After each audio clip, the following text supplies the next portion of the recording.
ఇక BRS party Congress ప్రభుత్వం అమలు చేస్తా అన్నటువంటి హామీల మీద ఎలక్షన్లోకి దిగకుండా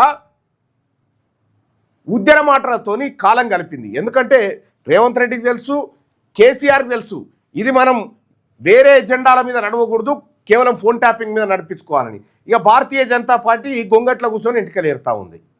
వీళ్ళు ఏం చేసిరా అంటే, లైవ్ చూస్తున్నటువంటి ప్రజలారా ఈ విషయాన్ని క్లియర్గా మీ వాళ్ళకి చెప్పండి. నేను చెప్పిన లెక్క, ఇప్పుడు నేను చెప్తున్నటువంటి లెక్క, రేవంత్ రెడ్డికి దమ్మున్నా, కేసీఆర్ కేటీఆర్ ఎవరికి దమ్మున్నా, భారతీయ జనతా పార్టీలో ఏ నాయకుడి కన్నా దమ్ముంటే మీరు నన్ను పిలువురు, నేను వస్తా, నేను ఈ లెక్కలు ముంగట పెట్టి మాట్లాడతా. మీరు మున్సిపల్లో మీరు పేదలకు చేసిన మోసం, మీరు బలహీన వర్గాలకు చేసిన మోసం, మీరు ఎస్సీ ఎస్టీ మైనారిటీలకు చేసినటువంటి మోసం లెక్కలు ఉన్నాయి. ఎన్ని డిపార్ట్మెంట్లు ఉంటాయి? 34 డిపార్ట్మెంట్లు ఉన్నాయి కదా యాక్టివ్గా.